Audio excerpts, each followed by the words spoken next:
வந்து சேருவதற்கு தயாராவீராக. அதே நேரத்தில் இப்னு அப்பாஸ் ரதியல்லாஹு அன்ஹு, உமர் ரதியல்லாஹு அன்ஹு ஆகியோர் அளித்துள்ள விளக்கத்தின்படி, அதாவது இந்த அத்தியாயத்தில் அல்லாஹ்வின் தூதர் ஸல்லல்லாஹு அலைஹி வஸல்லம் அவர்களின் மதிப்புமிக்க உயிர் கைப்பற்றப்பட போவது குறித்து அவர்களுக்கு அளிக்கப்பட்ட முன் அறிவிப்பை குறிக்கிறது என்ற விளக்கத்தின்படி இந்த பொருள் பின்வருமாறு அமையும். நபியே, உம்மை வெளியேற்றி உமது ஊரான மக்காவை நீர் வெற்றி கொள்ளும் போது, இறை மார்க்கத்தில் மக்கள் கூட்டம் கூட்டமாக நுழையும் போது, உம்மால் இவ்வுலகில் நடக்க வேண்டிய நமது பணி நிறைவடைந்து விட்டது என்பதை நீர் அறிந்து கொள்வீராக. அதையடுத்து நம்மிடம் வந்து சேர்வதற்கு நீர் தயாராவீராக. உமக்கு இம்மையை விட மறுமையே சிறந்ததாகும். உம்முடைய இறைவன் பின்னர் உமக்கு வழங்குவான். அப்போது நீர் திருப்தி அடைவீர்.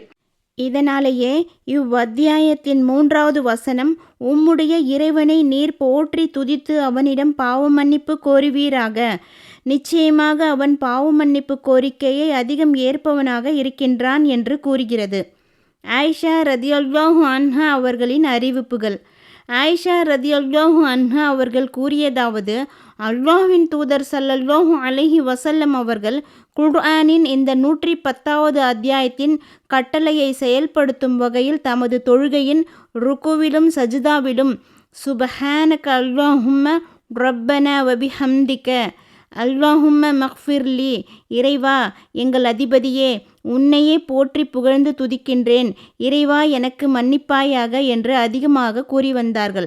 ஆயிஷா ரதியல்லாஹு அன்ஹா அவர்கள் கூறியதாவது, அல்லாஹ்வின் தூதர் ஸல்லல்லாஹு அலைஹி வஸல்லம் அவர்கள் தமது அந்திம காலத்தில் தொழுகைகளில் மிகுதியாக சுப்ஹானல்லாஹி வபிஹம்திஹி அஸ்தக்ஃபிருல்லாஹ வ அதூபு இலைஹ், அல்லாஹ்வை போற்றி புகழ்ந்து துதிக்கின்றேன், அல்லாஹ்விடம் பாவ மன்னிப்பு கோருகின்றேன் என்று கூறி வந்தார்கள். நான், அல்லாஹ்வின் தூதரே, நீங்கள் சுப்ஹானல்லாஹி வபிஹம்திஹி அஸ்தக்ஃபிருல்லாஹ வ அதூபு இலைஹ் என்று மிகுதியாக கூறுவதை காண்கின்றேனே, என்ன காரணம் என்று கேட்டேன். அதற்கு நபி ஸல்லல்லாஹு அலைஹி வஸல்லம் அவர்கள் பின்வருமாறு பதில் கூறினார்கள். என் சமுதாயத்தார் தொடர்பாக நான் ஓர் அடையாளத்தை காண்பேன் என்றும், அவ்வாறு அதை காணும்போது நான் அவனை போற்றி புகழ்ந்து அவனிடம் பாவ மன்னிப்பு கோர வேண்டும் என்றும், நிச்சயமாக அவன் பாவ மன்னிப்பு கோரிக்கையை அதிகம் ஏற்பவனாக இருக்கின்றான் என்றும் என் இறைவன் எனக்கு அறிவித்திருந்தான். அந்த அடையாளத்தை நான் கண்டுவிட்டேன். அதுதான் இந்த அத்தியாயம் ஆகும்.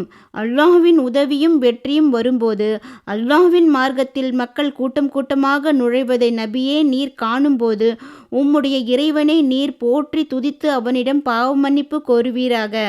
நிச்சயமாக அவன் பாவ மன்னிப்பு கோரிக்கையை அதிகம் ஏற்பவனாக இருக்கின்றான். அணி அணியாக இஸ்லாத்தில். இங்கு 1வது வசனத்தில் வெற்றி என்பதை குறிக்க அல் ஃபத் என்னும் சொல் மூலத்தில் ஆளப்பட்டுள்ளது.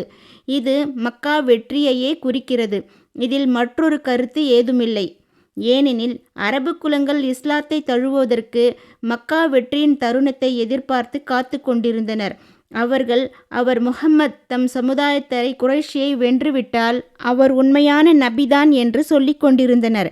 அவ்வாறே மக்காவை வெற்றி கொள்ளும் வாய்ப்பை அல்லாஹ் நபி ஸல்லல்லாஹு அலைஹி வஸல்லம் அவர்களுக்கு வழங்கிய போது அந்த மக்கள் அல்லாஹ்வின் மார்க்கத்தில் அணி அணியாக நுழைந்தனர். அதிலிருந்து ஈராண்டுகள் கூட கழியவில்லை. அதற்குள் அரபு தீபகற்பமே இறை நம்பிக்கையை வருத்தி கொண்டது. அரபு குலத்தாரில் இஸ்லாத்தை வெளிப்படுத்தாத யாரும் இல்லை என்ற நிலை உருவானது. புகழும் உதவியும் அல்லாஹுக்கே உரியன. மக்கா வெற்றியை எதிர்பார்த்திருந்த மக்கள். அம்ர் பின் சலிமா ரதியல்லாஹு அன்ஹு அவர்கள் கூறியதாவது, மக்கா வெற்றி நிகழ்ந்தபொழுது ஒவ்வொரு குலத்தாரும் அல்லாஹ்வின் தூதர் ஸல்லல்லாஹு அலைஹி வஸல்லம் அவர்களிடம் விரைந்து வந்து இஸ்லாத்தை ஏற்றுக்கொண்டனர். முன்னதாக அரபு குலங்கள் தாம் இஸ்லாத்தை ஏற்றுக்கொள்ள மக்கா வெற்றியை தக்க தருணமாக கருதி எதிர்பார்த்து கொண்டிருந்தார்கள்.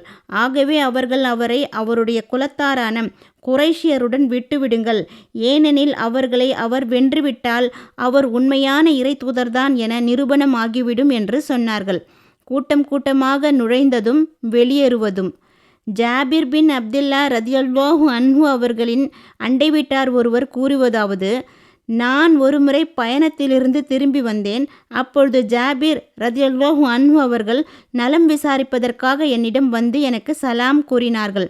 அப்பொழுது நான் மக்களிடம் ஏற்பட்டிருந்த பிளவு குறித்தும் மக்கள் மார்க்க விஷயத்தில் உருவாக்கிய நூதன வழிமுறைகள் குறித்தும் ஜாபிர் ரதியல்லாஹு அன்ஹு அவர்களிடம் எடுத்துரைத்தேன்.